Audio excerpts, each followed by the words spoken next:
Well, good morning, everyone. It's great to see you all this morning.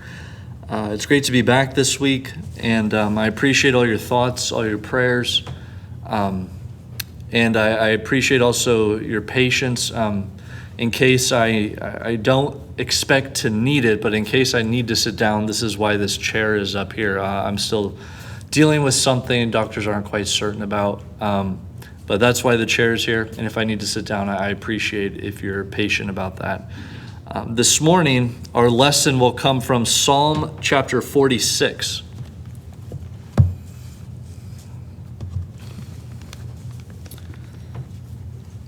Psalm chapter 46. God is our refuge and strength, a very present help in trouble. Therefore we will not fear, though the earth gives way, though the mountains be moved into the heart of the sea, though its waters roar and foam, though the mountains tremble at its swelling. There is a river whose streams make glad the city of God, the holy habitation of the Most High. God is in the midst of her. She shall not be moved. God will help her when morning dawns. The nations rage, the kingdoms totter. He utters his voice, the earth melts. The Lord of hosts is with us. The God of Jacob is our fortress. Come, behold the works of the Lord, how he has brought desolations on the earth. He makes wars cease to the end of the earth. He breaks the bow and shatters the spear. He burns the chariots with fire. Be still and know that I am God. I will be exalted among the nations. I will be exalted in the earth. The Lord of hosts is with us. The God of Jacob is our fortress. There is something in the human heart that yearns for changelessness, for stability, for something to set our feet on, for a ground that cannot be shaken. Something we can say, this is where I can be now, that cannot be disturbed. And unfortunately, we tend to seek this in all the wrong places. Sometimes we seek it in education, and we think this will provide the stability that I need in my life, this changelessness.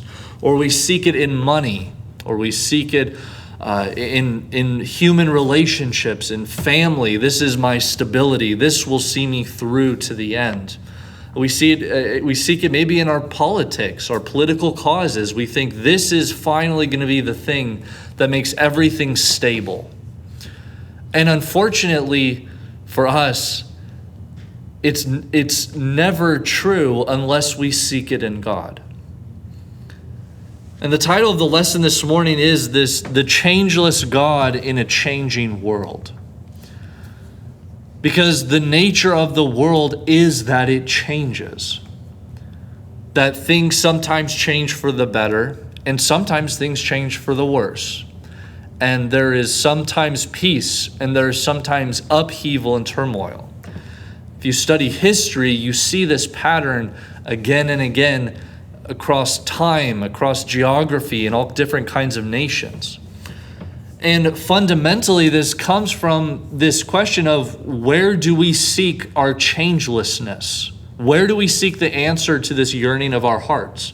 Do we seek it in God, or do we seek it in the world?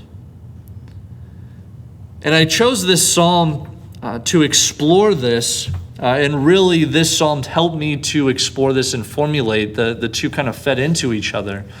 Because this psalm is a psalm about God and the world, and understanding the two, and distinguishing between the two in our relationship to them.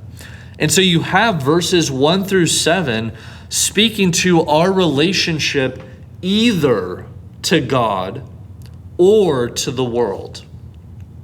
And there is no middle ground. And verses 8 through 11 ultimately speak to the fact that God owns the world.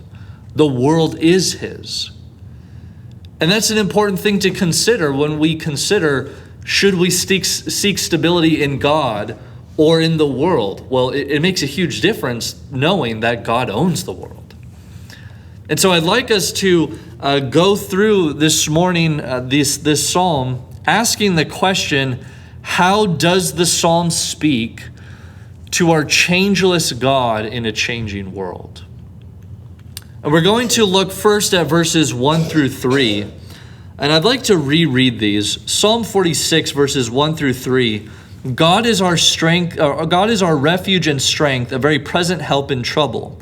Therefore we will not fear, though the earth gives way, though the mountains be moved into the heart of the sea, though its waters roar and foam, though the mountains tremble at its swelling. And I'd like to begin by pointing out that God has a changeless availability. A changeless availability. God is available to people in the same way whenever we approach him. And God is available both to people who reject him as well as to people who want to seek him out and to seek his face. His availability, his openness, his willingness to reveal himself to people and to bring them into who he is changeless. God is available, first of all, to our needs. You see this in verse 1. God is our refuge and strength, a very present help in trouble. God is available to our needs. And that alone is actually a profound truth, that God is available to our needs. If you consider this in terms of idolatry, for example, that's just not true. Idolatry, idol worship, and these gods in the Old Testament, they're not available to people's needs changelessly. You often have to go through if you're a servant of Baal, for example, you have to go through the exact ritual in the exact right way in order to approach Baal, and maybe if Baal is willing, he'll do what you ask. But that's not God. God is available to those who are his people. And God is available even to those who seek him outside of his people. And this is a changeless availability. It doesn't drift and sway with God's moods. It doesn't drift and sway with, whether or not God had his breakfast in the morning. His availability doesn't change like that. And it's because of God's availability, the fact that he is our refuge, that he is our strength, a very present help in trouble, that then we have nothing to fear in these tumultuous times. So you read in verse 2, therefore we will not fear.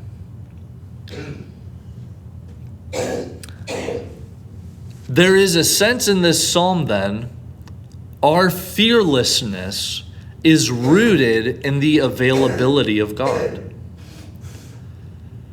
Going through life without anxiety, without fear, without being in a place where, the mountains are being thrown into the heart of the sea and the waters are roaring and foaming.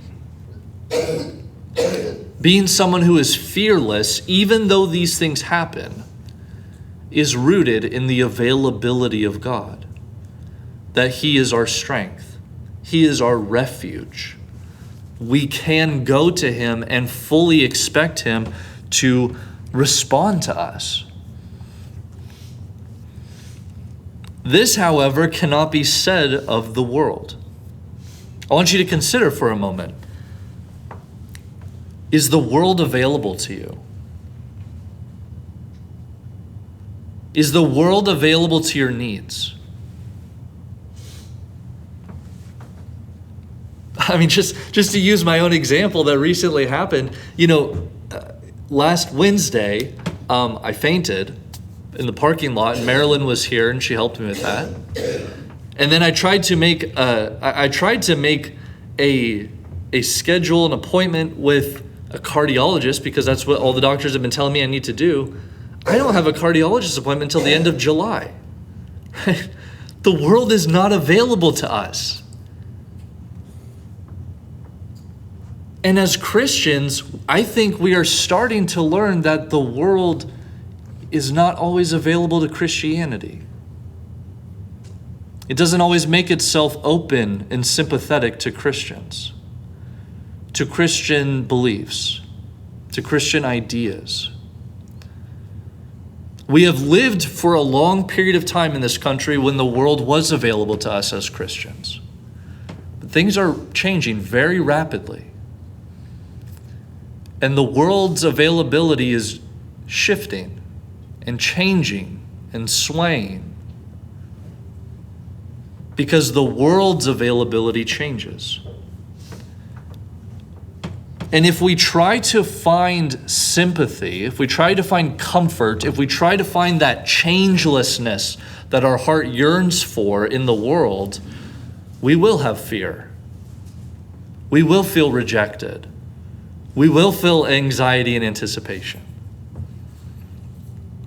But when we seek for it in God, that fear drifts away because God's availability is changeless. He's not sometimes open to Christians and sometimes not. God doesn't just suddenly decide that today he's not going to listen to anyone's prayers. The changelessness of God is actually where we find this place of not being afraid, though the mountains are moved into the heart of the sea, though its waters roar and foam. This is very specific language, and I think it in many ways does speak to availability. And how available are waters that are foaming open to you to swimming? You don't want, it would be unwise to do. How available is a mountain to climb when it's being thrown across into the heart of the sea? And that is what many people are just chasing after, like dogs chasing after cars. They're chasing the availability of the world, not knowing that the world changes. And it's really the changelessness of God that speaks to his availability. So verses 1 through 3, first, when we look at this changelessness and what it speaks to us about God, it first speaks to God's changeless availability. God is open to us. He's willing to listen to us. He doesn't just decide he's not going to hear my prayers arbitrarily for the next 48 hours. He's open to me. Second, it speaks in verses 4 through 7 to a changeless habitation. A changeless habitation. Psalm 46, starting in verse 4, there is a river whose streams make glad the city of God, the holy habitation of the Most High. God is in the midst of her. She shall not be moved. God will help her when morning dawns. The nations rage, the kingdoms totter. He utters his voice, the earth melts. The Lord of hosts is with us. The God of Jacob is our fortress. As Christians, we have a changeless habitation, a place where we live and where we dwell, which is in the presence of God. It's not just a house, that you can point an address to, a mailing address. Our changeless habitation is living in the presence of God. This city of God that God is in the midst of, and God will protect, and God will take care of. We have a habitation, a changeless habitation. And this isn't just about waiting to die and go to heaven and be with God. This is about right now, living the rest of our lives in the presence of God. For me, the great example of this in movies is Tevye in Fiddler on the Roof, who just talks with God and is always walking in the presence of God. That's who we are. We are a people who live every day. We wake up in the morning and we realize God is with me today. And we go to bed in the evening and we say to ourselves, God is with me this evening. We live our lives in the presence of God, in his holy habitation where God is. And that doesn't change. It doesn't change now, and it won't change through eternity. I mean, that's our great hope of living in the presence of God. And it's something we begin now, looking forward to a day when it will be made total and complete. But once again, just as verses 1 through 3 have this comparison between God being a strength of refuge, and as well as the world being throwing these mountains into the heart of the sea, you once again have this comparison between this city of God, his holy habitation, where God is and God dwells, versus in verse 6, these other nations, these nations that rage, these kingdoms that totter, these nations that are so weak that in verse 6, God, all he has to do is utter his voice and they melt. The habitation of the world does change. It's unreliable. We can't bet everything on it. We can't bet on being at peace and being protected for the rest of our lives on a nation. It's only in God that we can find these things. I think in verse 4, we actually find a very clear litmus test to ask whether or not we are living in a changeless habitation, the city of God, or a habitation that changes, which we'll call the city of men. In verse 4, we read, "There is a river whose streams make glad the city of God." So you imagine there's a river that runs. It has these streams that depart from it. And whoever drinks from all these different streams, they're made glad. They rejoice. But I think this verse could just as easily say, there is a river whose streams make angry the city of men. There's a river whose streams frustrate and fill with anxiety the city of men. And so I say that I think this verse actually provides us with a very clear litmus test, which is, are we people who are glad and rejoicing and find strength in God, or are we people who are angry and just bitter and unhappy? Are we people who are filled with this poison of anxiety? I mean, the question is really, which stream are we drinking from? Are we drinking from a changeless stream that comes from a changeless river, that comes from a changeless God, that fills us with gladness and goodness? Or are we busy chasing after these other streams that sometimes are here and sometimes are there, and they're unreliable. Sometimes they're dried up, sometimes they're flooding, and all we are is filled with anxiety and unhappiness and anger.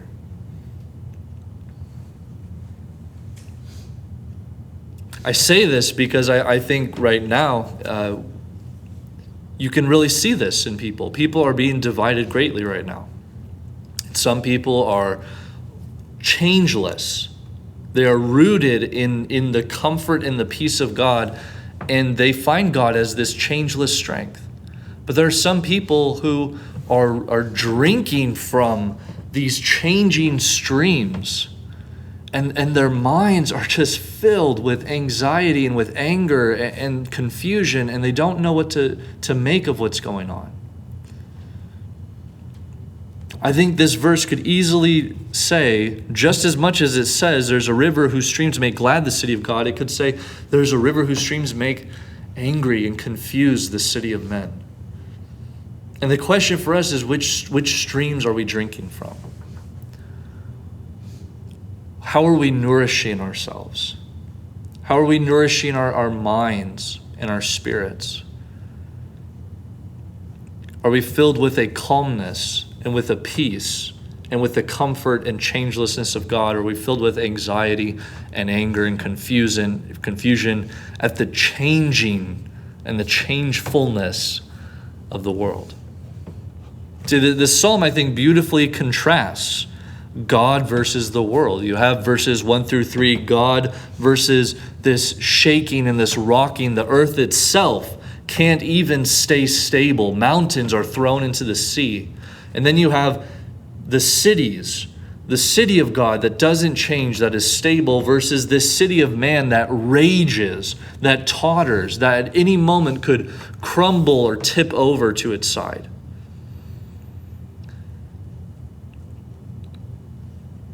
And the psalmist, of course, is urging its readers, or, since this is a song, lullabying its readers into considering God as this source of refuge, God as this strength, God as this necessary changelessness in our lives that see us through anything.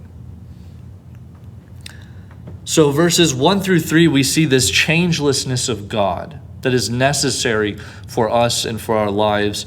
Verses 4 through 7, this changeless habitation. The changeless habitation, verses 1 through 3, the changeless availability of God. And this changeless habitation in verses 4 through 7. Lastly, in verses 8 through 11, we have what I'm going to call a changeless ownership. A changeless ownership. Psalm 46, starting in verse 8. Come, behold the works of the Lord, how he has brought desolations on the earth. He makes wars cease to the end of the earth. He breaks the bow and shatters the spear. He burns the chariots with fire. Be still and know that I am God. I will be exalted among the nations. I will be exalted in the earth. The Lord of hosts is with us. The God of Jacob is our fortress. We have here what I'm going to call a changeless ownership.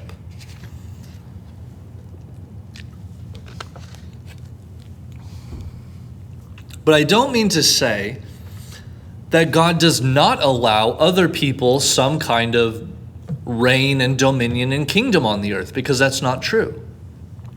God does, even though God owns the earth, God does allow governments. We read God appoints governments. And God allows governments to have control.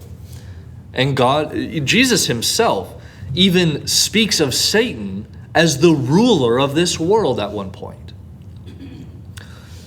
So God does allow people to have kingdoms. God does allow people to have, if you want to think of it this way, God allows people to have a timeshare, right, on the earth, to own things for a period of time, or to have a partial ownership with God being the majority holder. But even though God allows people to own things for a time, or God allows to own some of something, that doesn't negate the fact that God is in total control and totally owns the world. That the earth belongs to God. His ownership of the earth is changeless. No one can break into God's home and remove the title God owns to the earth and suddenly they own the earth. No one can take that from God. His ownership of the world is changeless. And God is in total control. So you see this in verses 8 and 9. Come, behold the works of the Lord, how he has brought desolations on the earth. Right? God brings these desolations on the earth. But in verse 9, God also makes wars to cease. And he brings wars, he ceases wars across the end of the earth. He doesn't just take the bow and the spear and put them away in the basement until they're needed again. He breaks them. He shatters them. He burns the chariots with fire because you will never need them again. God, the image here is God bringing this everlasting peace. And this is a very interesting observation. of the psalmist here. That it's one thing for God to be a protection during times of raging, like you see in verse 1, right? God is our refuge and our strength. It's one thing for God to be a protection during difficult times. It's another thing for God to end them altogether. And that's what you have here. You have not only God protecting people, but God coming to a point and saying, no more. This is done. There will be no more wars. There will only be peace.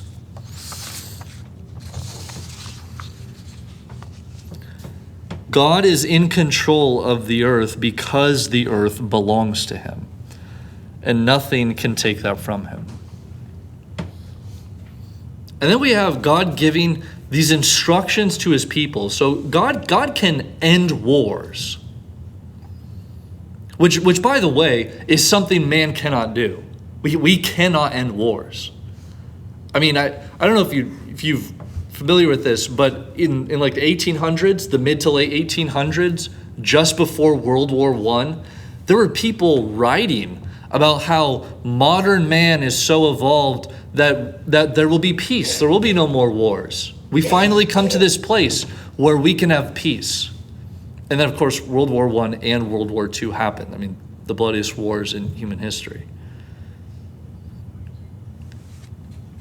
Man cannot end wars. Even if man wanted to, man can't do it. But you have God who can end it because God is the one in control. But before God gets to a point where God ends it, God actually gives us some very important instructions. In verse 10, he says, "Be still and know that I am God."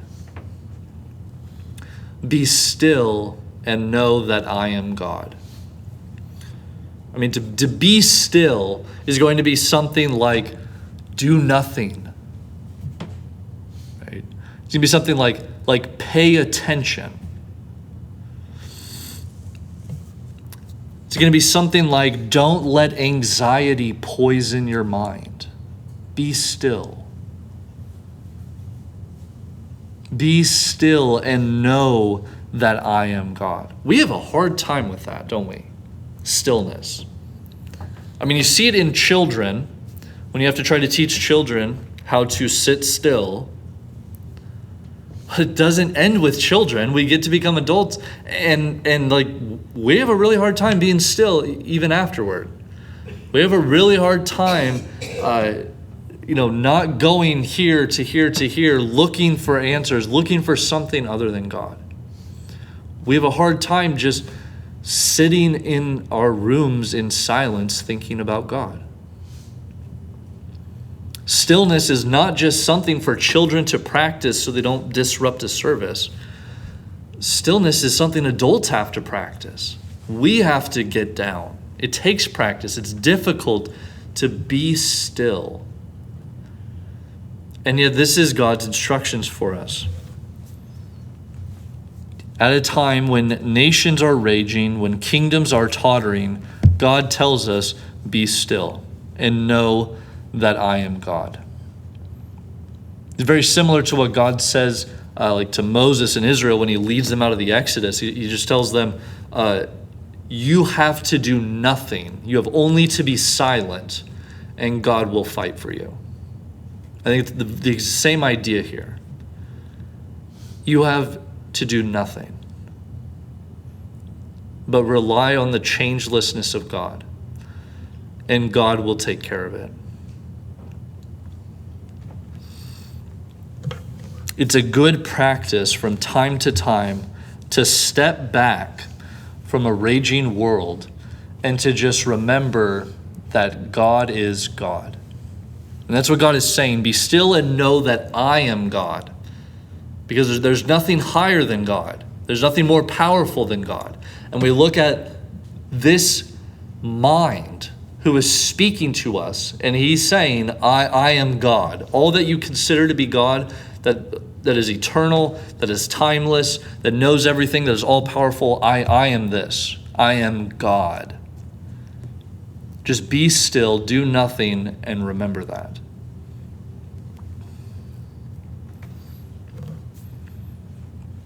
In these passages, we have this comparison then between the world and between God, between a changeless God and a changing world. And it's important for us to keep in mind that though the world changes, it still belongs to God. And in the end, God will be the one who is exalted. And that's what we have here. In closing out this lesson in verse 10, we read, "Be still and know that I am God. I will be exalted among the nations. I will be exalted in the earth." You know what it is to be exalted? To be exalted is literally to be like lifted up high.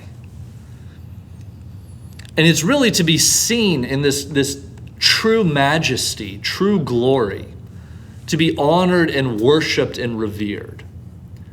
And God is saying, He will be exalted in the nations.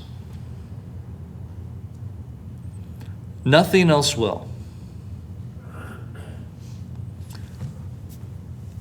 That's something many people, I think, either don't believe or they don't really understand is true. Nothing but God will be exalted when history is done. No political party, no matter which side, will, Jesus won't return and lift up all the Republicans or all the Democrats, or, he won't lift them up and say, these were them. They were right. He won't exalt them. God will be exalted. No political party, no political idea or ideology, nothing but God will be exalted in the end. And when Christ returns, He will be exalted. And some of the world will look on Him and be glad that He is exalted, that He is the rightful King, that He's the heir, He is the Lamb worthy to open the seals that no one else could open. But some people will look at the exaltation of Jesus and, I think, mourn, be terrified that Jesus is actually King and that He is exalted above everything else. And when you understand that in the end, God will be exalted, the rest of it, what is a raging sea but just a little bit of foam?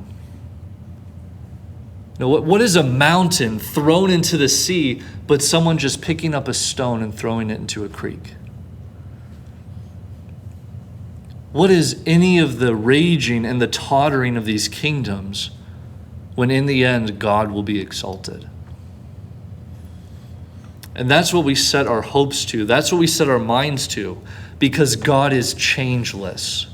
He has always been exalted. He is exalted even now. And in the end, He will be all that is exalted.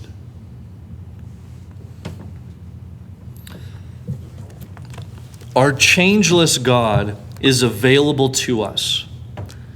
And He invites us to find comfort and strength and sympathy in His holy habitation, in His changeless dwelling place.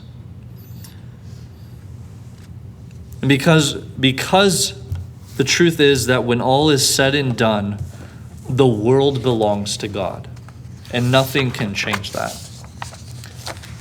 And the God who owns this world in the end will be the only thing that is exalted. At this time, we offer an invitation, because we never want to end without offering one, for you to be right with this God, if there's anything we can do for you to assist you in that. Because God is available, and God doesn't want us to wait. The availability is now to approach Him, to seek His face, to draw near to Him. If you need help, if you need prayers, if you have questions, if there's anything that we can do for you, we ask that you talk to us or even come forward now as we'll stand and sing the invitation song.